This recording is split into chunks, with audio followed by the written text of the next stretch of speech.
Fala, pessoas! E aí, tudo certo? Tudo tranquilo? Hoje é dia de mais uma aula de biologia, beleza? Mas assim, antes da aula começar, eu preciso da tua ajuda. Vai logo se inscrevendo aí no canal, deixa um like aí nesse vídeo e compartilha esse cardume com os amigos, para esse cardume ficar cada vez maior, porque assim, toda vez que ele cresce, eu consigo ajudar mais pessoas como você, beleza? E assim, o tempo que tu me ajuda é o tempo em que eu vou tirar essa máscara, porque é melhor de dar aula sem máscara, tá? E é o tempo da vinheta. Roda a vinheta, menino!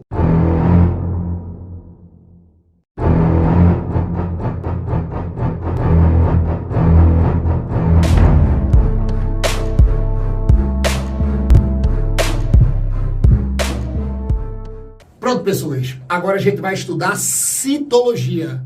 A gente vai estudar organela citoplasmática, mas já vou adiantando. Não é qualquer tipo, não. Agora, eu vou mostrar a vocês uma organela famosíssima nas provas, que vocês não podem esquecer nada sobre ela. Sabe quem é? Ó, essa organela, ó, são os lisossomos. E assim, quando vocês são cobrados sobre os lisossomos, a primeira coisa que você vai ter que lembrar, preste atenção, os lisossomos são organelas que nós só encontramos em células eucarióticas. Nós só encontramos em células eucariontes. Aí você pode dizer assim, Andrei, mas por que o lisossomo a gente só encontra nos eucariontes? Ei, lembrem que o lisossomo é um tipo de organela membranosa. Isso é uma organela, ó, membranosa. E um detalhe importante, tá? Se é uma organela membranosa, então só quem pode ter são os eucariontes. Lembrem que as células procariontes não apresentam organelas membranosas. Ou melhor, os seres procariontes só apresentam ribossomos. Ponto. Qualquer outro tipo de organela que são organelas membranosas, ei, a gente só encontra nos eucariontes, tá? E um detalhe, além dela só ser encontrado, ou melhor, além dos lisossomos, você só encontrar nos eucariontes, o lisossomo, ó, ele vai ter um formato esférico. Vocês sempre vão ver o desenho como tá ali, ó. Ele parece uma bolsa, parece uma vesícula. Ó, é uma bolsa. É uma vesícula esférica. Vocês sempre vão encontrar assim nas provas. E um detalhe, tá? Você vai ter essa bolsazinha, você vai ter essa vesículazinha esférica. Lembrem que ela é membranosa. E um detalhe, tá? Essa membranazinha aqui, ó, ela é uma membrana, presta atenção, fosfolipídica. Cuidado com esse, ó, cuidado com essas especificidades, tá? Fosfolipídica. É uma membrana fosfolipídica. Cuidado com esses detalhes que vocês só veem aqui no canal do Tubarão. Beleza? Então é uma membranazinha fosfolipídica. E dentro dessa bolsazinha, você vai ter essa vesícula, você vai ter essa bolsa, porque dentro dela você vai guardar, ó, presta atenção, enzimas digestivas. A gente vai encontrar, ó, enzimas digestivas. Essas enzimas digestivas, para vocês terem uma ideia, dentro de um lisossomo, a gente pode encontrar mais ou menos 40 tipos de enzimas diferentes. Mais ou menos 40 tipos, ó, de hidrolases.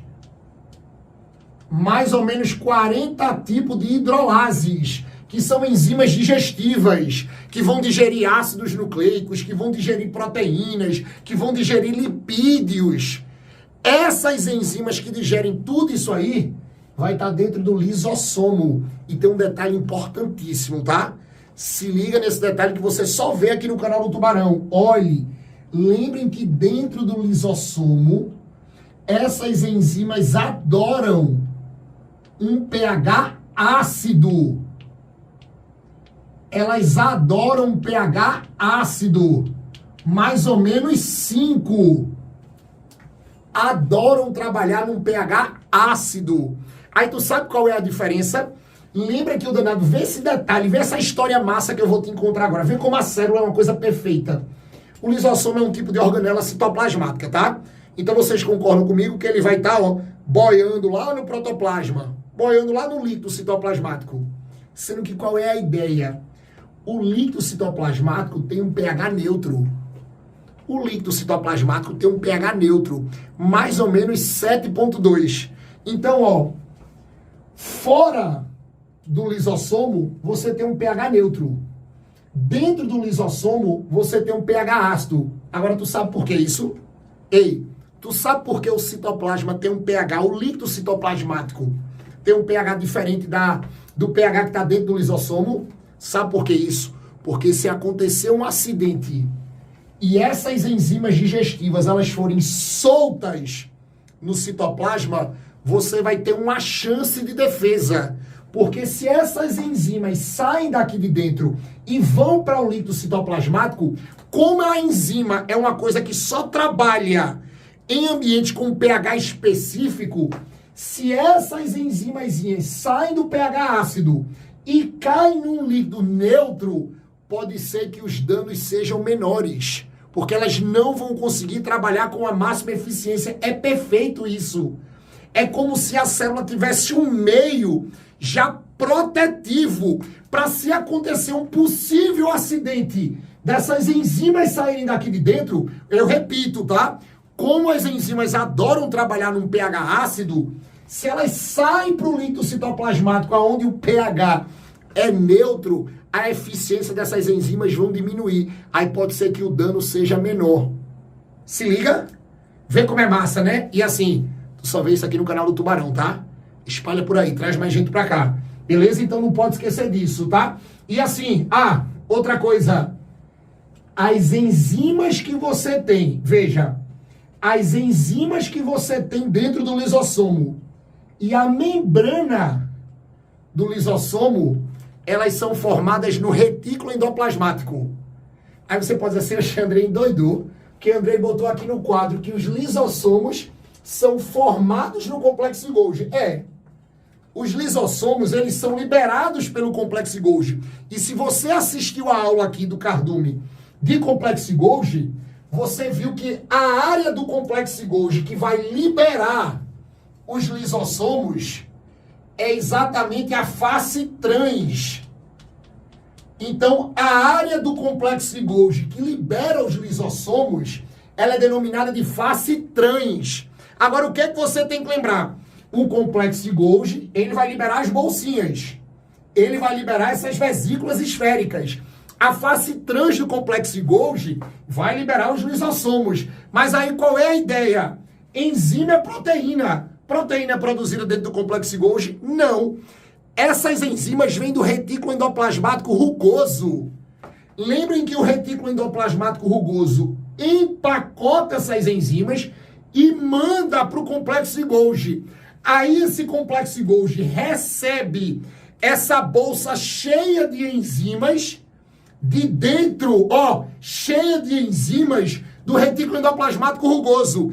Aí essas proteínas, ou melhor, essas enzimas são processadas e de acordo com a necessidade, o complexo de Golgi vai liberando. Agora vai liberando essas enzimas, dentro dessas bolsinhas chamadas de lisossomo. Então, do mesmo jeito que o complexo de Golgi recebe uma bolsa cheia de proteínas, que são as enzimas, da mesma forma, esse mesmo complexo de Golgi vai liberar essa bolsa cheia de enzimas, depois que essas proteínas são processadas dentro do complexo de Golgi. É por isso que vocês têm que tomar cuidado, tá? Porque assim, o lisossomo ele é formado e liberado de onde? Do complexo de Golgi.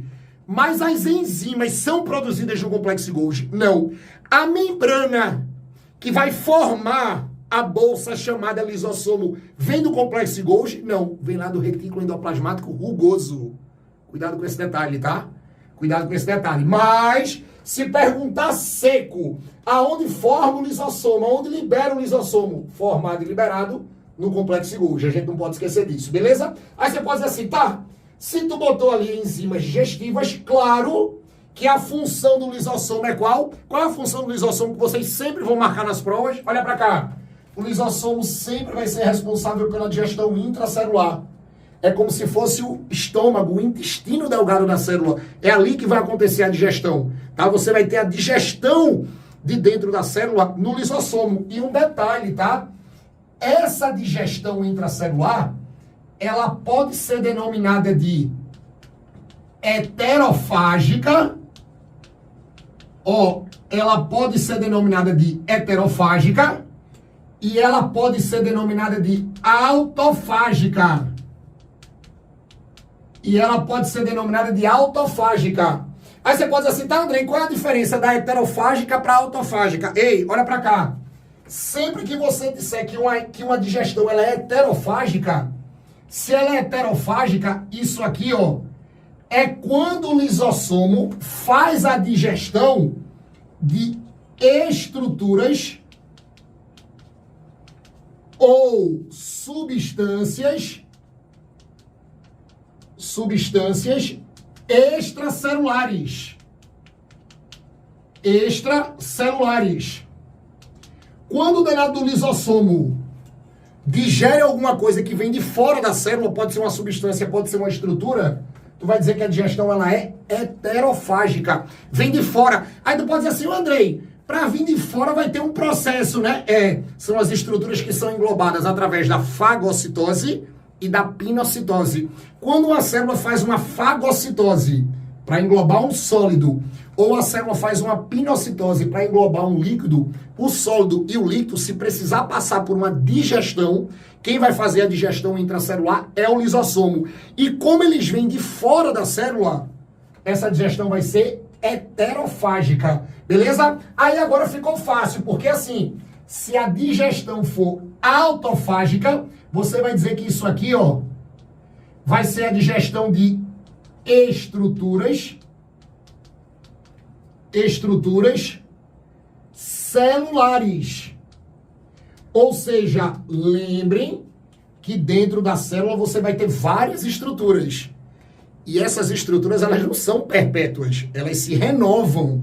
Então, essas estruturas velhas, essas estruturas que não servem mais, elas precisam dar espaço para estruturas novas. Então, quando a danada da célula vai fazer uma limpeza de estruturas que não servem, de estruturas envelhecidas, o lisossomo faz a digestão dessas estruturas envelhecidas. Como é uma digestão de coisas que estão dentro da célula, ou melhor, como é a digestão de estruturas celulares, aí tu diz que essa digestão, ó, é chamada de digestão autofágica. Beleza? Não pode esquecer disso, tá? Digestão autofágica. E um detalhe, olha pra mim. Quando o lisossomo, ele não tá trabalhando dentro da célula... Ei, larga o caderno. Ô, menino, olha pra mim, olha pra cá agora. Eu sou mais bonito que teu caderno, olha pra cá. Quando o lisossomo, ele não está trabalhando, ele é chamado de lisossomo primário. Quando o lisossomo, ele tá trabalhando, ele é chamado de secundário. A diferença é só essa, tá?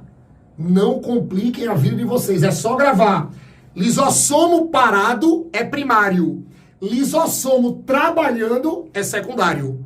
Tranquilo? E assim, Andrei, nós podemos sofrer doenças por mau funcionamento dos lisossomos? Podemos.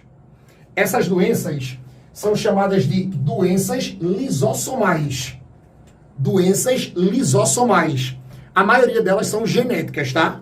São problemas de formação, problemas genéticos. Mas você também tem doenças lisossomais adquiridas. Andrei, dá exemplos aí para quando aparecer na prova, eu já saber qual é a organela que é essa doença que ele tá querendo falar, porque assim, ele pode botar a doença, pode contar da doença, depois perguntar, diga qual é a organela que provoca essa doença, qual é a organela que o seu mau funcionamento provoca essa doença. Aí você vai lá, lisossomo. Geralmente, quando você pega questões de doenças lisossomais, as doenças são essas, ó. Ou é a doença de Pompe, ou é a silicose, ou é a Tay Sachs, ou é a artrite reumatoide. A doença de Pompe é uma doença genética, tá? É quando dentro do lisossomo você não tem enzimas que quebram o glicogênio, que quebram aquele polissacarídeo, aquele açúcar. Aí você começa a acumular muito glicogênio dentro da célula, não quebra, não libera energia, e você vai ter mortes de células por causa disso, porque você não consegue usar o glicogênio, tá? É uma doença genética. A silicose, ela não é genética. Acontece muito com trabalhadores, por exemplo, que mexem com silício e não usam aqueles EPIs, aquelas estruturas protetoras. O que é que acontece? Você inala o silício vai para os pulmões, vai para as células, e nas células eles enrijecem a membrana do lisossomo. Quando a membrana do lisossomo quebra, pô, essas enzimas elas saem. Mesmo você tendo um citoplasma que consegue diminuir a eficiência das enzimas, mas como a quantidade é muito grande, o citoplasma não vai ter como segurar.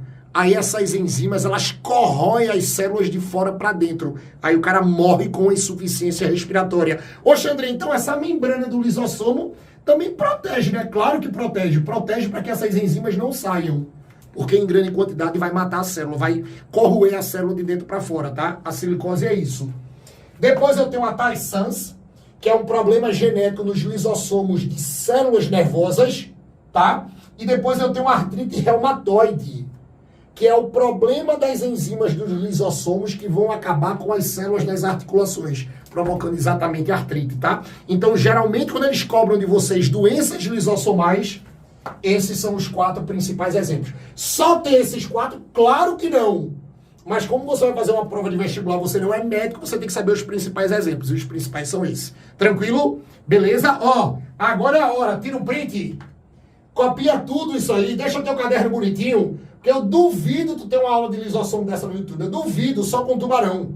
Tá? Distribui o cardume. Porque assim, com isso, a gente fecha mais uma aula aqui no cardume, tá? E um detalhe. Tu gostou? Te ajudou?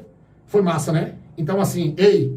Ajuda o Tuba, se inscreve aqui no canal. Ah, Tuba, eu já sou inscrito, então me ajuda de novo. Dá um like, deixa um comentário, mas assim, pega esse canal e manda pros amigos. Sabe por quê? Quanto mais gente vocês conseguem trazer pro cardume, mais forte ele fica.